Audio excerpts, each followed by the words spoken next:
Hello everyone, and I finally got something new to unbox. Uploads really have been slacking recently, haven't they? But hear me out, today's unboxing is entirely different because we're moving away from the usual indie horror shenanigans and taking a look at an unofficial plush from the fairly new roguelike / simulation game Cult of the Lamb. This is the first time I'm talking about this game on my channel. That's because this YouTube channel specializes in reviewing merchandise, and as it stands right now, there isn't very much merchandise for this game. There is an official plush, by the way, which I have pre-ordered, but they aren't shipping till next year, so I gotta have gotten this to keep me going until then. So here's a quick rundown of the game for those who have not heard of Cult of the Lamb. So you're being a lamb, no shit, and you've got two sides of the game. So you've got the simulation side where you're basically starting up and expanding your cult, you're preaching sermons to gather devotion, to upgrade things, you're decorating the place, feeding your cult members, etc. And then you've got the roguelike segments where you're going through randomly generated dungeons to collect supplies for the simulation side, as well as slaying enemies to make it to the deadly bishops who you also want to slay so that you can free this chap known as the One Who Waits. You gotta, repay debts because he brought you back to life. But yeah, it's an incredible game. When it first came out in August, I was addicted, man. Like, I was grinding the hell out of it. Got to the point where I was playing almost 10 hours a day of that game. This isn't sponsorship or nothing, I'm just saying, I'd recommend checking the game out. I think it's worth your time. Anyhow, into the actual plush of today's video. Just a reminder that this is a bootleg / unofficial / fake / you know the drill plush, but I think it looks pretty damn good, so I decided to buy it. And also, it's gonna be a long time until I get that official one. We're talking like, maybe 6 months. So I decided to go forward with this one. Also, this one's much cheaper. It's only came at like 15 bucks for me. Real one's like 40. So let's say, oh my god, what is going on in here? Jabba the Hutt version 2, am I right? Oh, he's all in one of these kind of bags. You know the ones where you open it? Oh, look at that goofy little guy. That is hilarious. Actually, well, it reminds me so much of something. I can't put my hands on it. I know what it is. So you know those plushies, like those big fat ball things? You get them like unicorns, I don't know what you call them, but it reminds me of one of those. And now, if there's one thing I want you to remember from this video, it's just me opening this and seeing this guy inflate out, because that's what's gonna happen. He's gonna expand. These bags are always a little odd. Sometimes they don't go to their original form entirely, so I'm a little worried. Oh, damn it, I'm gonna need to get the scissors. I thought we could have handled today's unboxing without the use of those damn scissors. Alright, I'm back now with these scissors, and you are about to experience probably the highlight of this video, the only part that is worthwhile watching. Gotta be brutally honest. Alright, so let's take it out and see what it does. Is he gonna expand out? Oh, okay, he's actually not that bad. Alright, let's squish him out a little bit, get a bit more fat into him. Alright, let's check it out. Well, would you check this little chap out? I think he looks really, really freaking cool. And also, like, him being in that weird-ass bag didn't really have any impact on him whatsoever. He still came out nice and normal.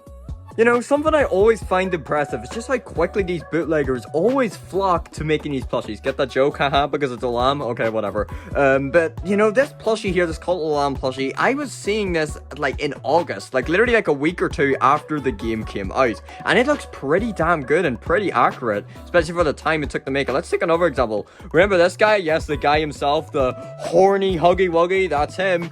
This guy came out, like, a week or two after Poppy Playtime's Chapter 1 came out, and it does look pretty damn good. Another example, Hell of a Boss Season 2. Kid Blitz and Kid Stolas plushies were already out, like, literally a few days after Season 2 Episode 1 aired.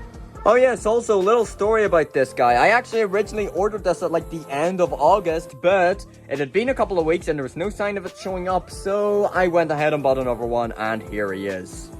Right, now let's dig real deep into the fuzzy fur of this little guy, because despite the fact that you can see the thing right in front of you in all of its detail, reviewers tend to kind of look at every single feature, so let's do that.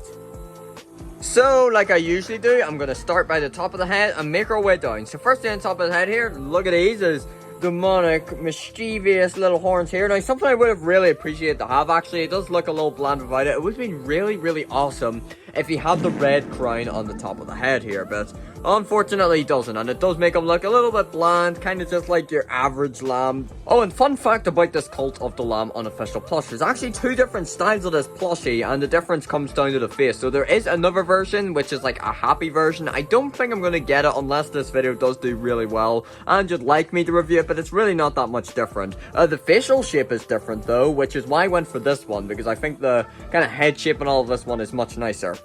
Anyhow, about that face, I really like it. You know, the whole sad expression, I really like the blood leaking from the eyes. Now, in case you're unaware, this, you know, kind of plush, the face of it, whatever, is based off of in the game whenever you're performing the rituals or the pentagram, whatnot, and it goes back to the whole point of the lack of the red crown on the top of the head here. Without that red crown, he can't carry out those rituals, so it doesn't really make any sense.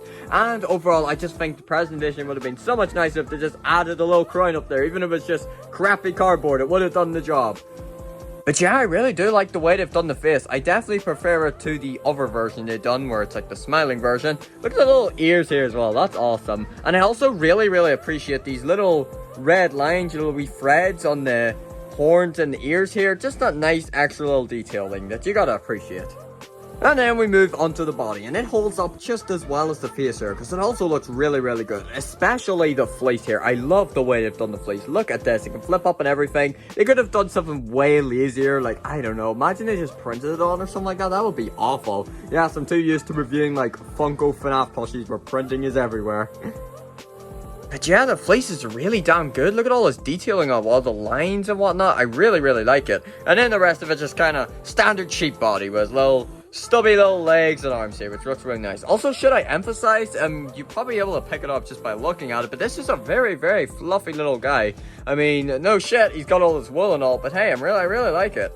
And some other minor thing that could be worth pointing out is he actually does have a touch tag. A lot of bootleg plushies just don't put them on there. Of course, it's very vague. It just says all new materials made in China. Didn't put anything else on there. Didn't put Cult of the Lamb or anything. Of course, they didn't put the Cult of the Lamb brand on there because, boy, they're just asking to get sued at that point.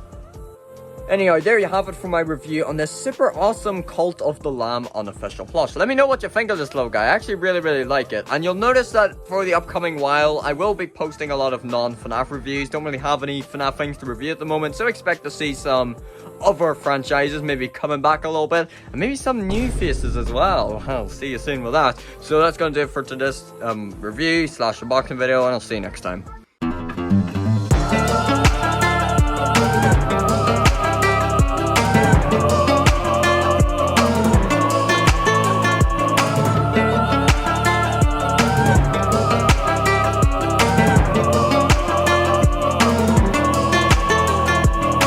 Surprise! Did I get you? Probably not. Look, this video is almost 8 minutes, so may as well go for it. So, do you remember the old Hoogly doll you saw earlier on in the video? Well, guess what? Good news. In one of my upcoming unboxing videos, which hopefully you'll be seeing next week, I'm going to be giving away a Hoogly doll. Oh, crazy! So, make sure you stay tuned for that. There he is, the little critter.